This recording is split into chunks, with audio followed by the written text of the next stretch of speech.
Well, I think the government's decision to recognise Juan Guaido is a democratic outrage. The truth is, he's never been elected as president of the National Assembly. They have a Buggins turn system, effectively, where the four groups who actually are in control in the National Assembly take it in turn. So he's never been elected. He didn't stand against Maduro in last year's election. And contrary to your previous contributor who alleged that the elections were rigged, I've spoken to election observers on the ground, and there were observers from 86 countries who say that that simply isn't true, that it's impossible, in fact, they say, to rig the election in Venezuela, because each voter who turns up at the polling station has to bring voter ID, and each vote is twinned with their fingerprint. And it's also important to remember let's just deal for a moment Jimmy Carter... Yeah. Let's deal with some of the other realities, one of which is this is one of the very richest countries on the continent of Latin America. It's a wonderfully endowed country, and it is completely bankrupt. Whose fault is that? Well, I mean, I think there is very real problems in Venezuela, but I think it's important. Let me just go back to one point, though. Jimmy Carter said these elections the elections in... I asked you whose fault it is. Well, let me just make this... Well, I'll come back to that, John, in a moment. But the elections in the past have been described by Jimmy Carter as the safest anywhere in the world. In terms of the fault, well, look, Maduro was dealt a very bad hand, wasn't he? When he came into office, the oil price collapsed. He was then hit by extreme violence on the streets with right-wing forces, which were supported by the United States of America. That was then made even worse by Barack Obama signing an executive order absurdly claiming that Venezuela posed an extraordinary threat to the national security of the United States. And then, since Donald Trump has come in and has ratcheted up the sanctions even further, it has caused huge shortages. And it's important, I think, to remember as well that a UN Special Rapporteur has said that the sanctions imposed by the United States are illegal and could constitute crimes against humanity. What the United Kingdom ought to be doing is pressing the US to withdraw the sanctions. Yeah, well, we've got a country that's been reduced to absolute poverty by maladministration and the rest, and protests too, but nevertheless, on its knees, when it should in fact be towering high. What's your solution then to what should happen next? Absolutely.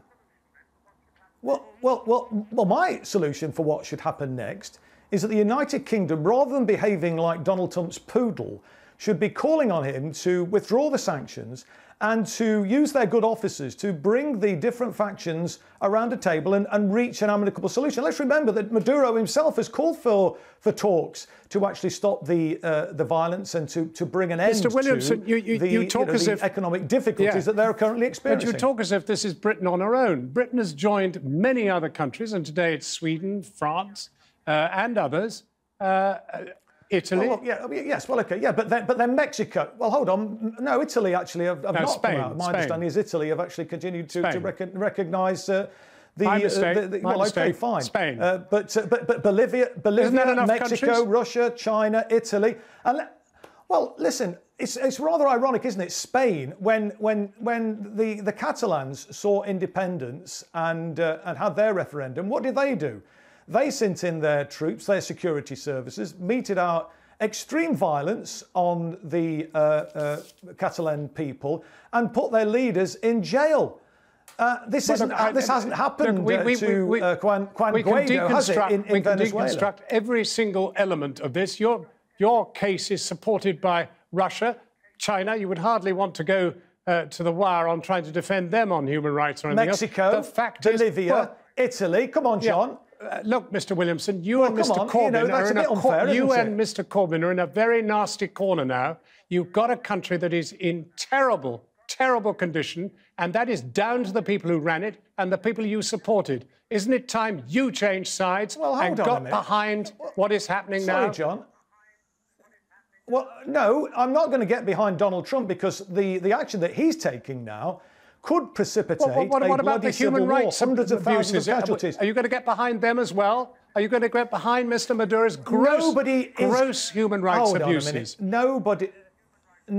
Nobody is going to support human rights abuses, and they should be called out wherever they occur. But the media, including Channel 4, I've got to say, John, has been a bit one-eyed in its reportage of what's happened in Venezuela. I've seen footage of government supporters who have been beaten to death, set on fire, been decapitated, and these things need to be called out as well. And this is being supported tacitly by the United States, who are financing this kind of abuse. Well, but look, Mr. Williamson, the you will Venezuelan also have society seen... is riven.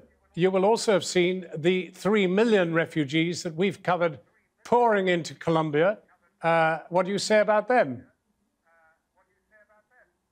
Understandably, people are concerned about their safety and their welfare in Venezuela, and they're resorting to moving out of the country. But of course, in the past, it's important to remember that millions of people are travelling in the opposite direction from Colombia into Venezuela, and that's why I come back to the point. Look, the Venezuelan society is divided. The poor working class and the black community predominantly support the Maduro government. The middle class and the elites in Venezuela predominantly do not. We need an end to the economic sabotage. We need an end to the sanctions from the United States. And we need the United Kingdom using its good officers to try and bring a peaceful solution, because this could escalate out of control. It's clear. The United States actions in Latin America are appalling. Mr. Williamson, they wanted to make the economy scream in Chile, you've had a good and go. that's what they're doing in You've Venezuela. Had a good go. You put your case. Thanks very much indeed for joining us.